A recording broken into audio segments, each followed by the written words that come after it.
Gagawa tayo ngayon ng kwan. So try nating referent tong coil ng starter solenoid. Yan. So ito dito yan. Ayan, nakababa yan. Pag napasukan ng 12 volts tong battery, aangat yan. Ipupusto. Ayan.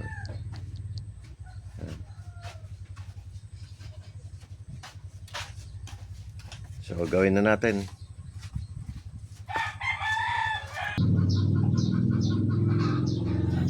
Okay, so pagtanggal nito mga ka-technician, ganito.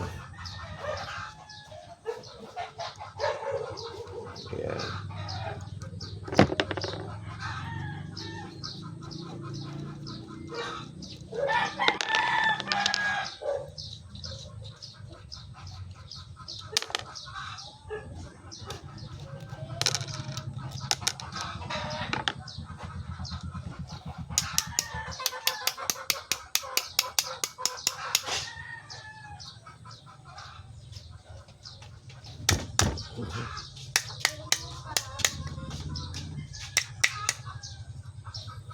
Masyado siyang masikip.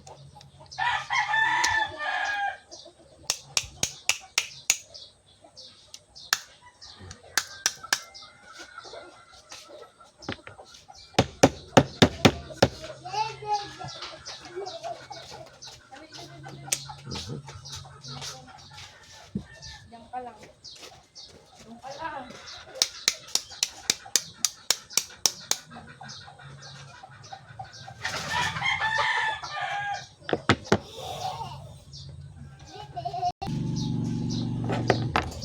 Yan, tanggal na isaw. Ayan o, may umido kaya hindi siya nagko-contact. Yun o. Dito yan, nakaganyan yan. Yan.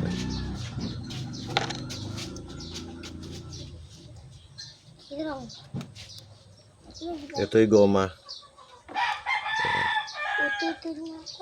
Para pag nabasa, hindi siya papasok sa loob.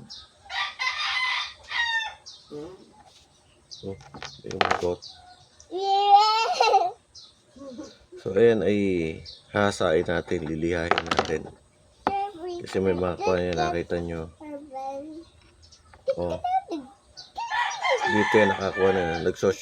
Nagsaswitch siya dyan papaganyan. Yan. Kaya lilinisan natin.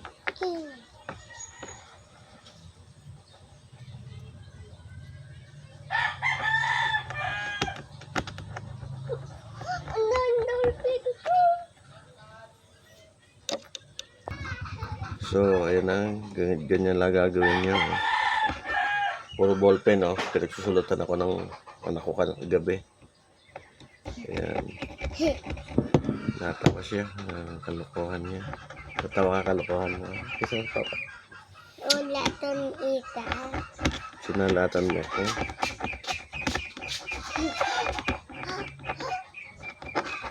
May nakakatawa doon. Ito naman susunod natin. So, ganyan lang po yung kung ano pagtanggal, ganun din pagbalik. Sana may natutunan. Salamat po. Tapos na. Babalik ko na to. Basta ganyan lang gawin nyo. Pwede rin yung panghasa, pwede rin liha. Pero mas para sa akin maganda to kasi nahuhukay niya yung pinakailalim. Ayan. Okay, salamat sa konting vlog ko na to. Matatapos din yan ito. Ayan. Thank you.